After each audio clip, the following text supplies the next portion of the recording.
Catch छोड़े कोहली को चढ़ाया। हाय रे किस्मत, दिल्ली के साथ ये तो होना नहीं था। बाहर ही बैठे रह गए पंत और लुट गई दिल्ली। डीसी के धुआंधार बल्लेबाज के साथ जो हुआ वो किसी दुश्मन के साथ भी ना हो। अक्षर की सारी कोशिशें बेकार, अंत में मिली हार। बाहर बैठकर हाथ मलते रहे पंत, खिसियाते रहे पॉन्टिंग। दादा के हाथ में लगी केवल निराशा। आरसीबी के लिए अभी भी है आशा। दिल्ली के बॉलर ने जब विराट कोहली को चढ़ाया था उसी वक्त इस मैच का अंजाम लिख दिया गया था। किंग कोहली को चढ़ाने का मतलब अपने लिए शामत लाना। ये कहानी क्या है वो भी बताएंगे, लेकिन पहले देखिए कैसे ऋषभ पंत की आंखों के सामने उनकी दिल्ली लुट गई और वो कुछ भी नहीं कर पाए। इसके पीछे सबसे मेन वजह थी मैकगर्क का दुर्भाग्यशाली रनआउट होना। दिल्ली का ये तूफानी ओपनर अपने शानदार लय में दिख रहा था, लेकिन यश दयाल के ओवर में वो रनआउट हो गए। दरअसल पारी के तीसरे ओवर की दूसरी गेंद पर शाई होप ने एक सीधा शॉट लगाया। गेंद यश दयाल से मिस होती है तो सीधे 4 रनों के लिए जाती है, लेकिन आरसीबी के इस गेंद ने उसे रोकने के प्रयास में अपना हाथ अड़ा दिया। किस्मत से गेंद यश दयाल के हाथ से जा लगी। इस दौरान मैकगर्क अपना क्रीज छोड़ चुके थे, लेकिन जब तक वो वापस मुड़ते गेंद ने विकेट की लाइट जला दी। लिहाजा मैकगर्क को रनआउट होकर वापस लौटना पड़ा। रनआउट होने तक मैकगर्क 8 गेंदों पर 21 रन की ताबड़तोड़ पारी खेल चुके थे।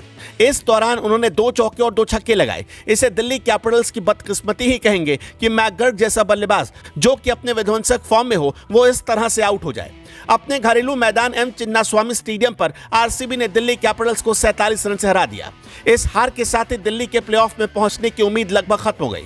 दिल्ली और आरसीबी दोनों के 13 मैच में 12 पॉइंट हैं। हालांकि दिल्ली का नेट रन रेट माइनस में है और इसी वजह से उसके आगे जाने की संभावना काफी कम है। चेन्नई की जीत के बाद आरसीबी के लिए भी आगे जाना मुश्किल हो गया है। आरसीबी ने पहले बैटिंग करते हुए 9 विकेट पर 187 रन बनाए। रजत पाटीदार ने 32 गेंदों में 3 छक्कों और 3 चौकों से 52 रन की पारी खेली। उन्होंने विल जैक्स के साथ तीसरे विकेट के लिए 88 रन की साझेदारी की।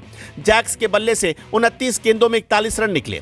कैमरन ग्रीन ने अंत में 24 गेंदों में नाबाद 32 रन बनाए। दिल्ली की ओर से रशीक सलाम और खलील अहमद ने 2-2 विकेट चटकाए। ईशांत शर्मा, मुकेश शर्मा और कुलदीप यादव ने 1-1 विकेट लिया। दिल्ली की टीम आरसीबी को 200 रन के भीतर रोकने के बाद अच्छी स्थिति में दिख रही थी, लेकिन पावर प्ले में ही आरसीबी ने 4 खिलाड़ियों को आउट कर दिया। नतीजा यह हुआ कि मध्यक्रम दबाव को संभाल नहीं सकी और 140 रन के स्कोर पर पूरी टीम सिमट गई।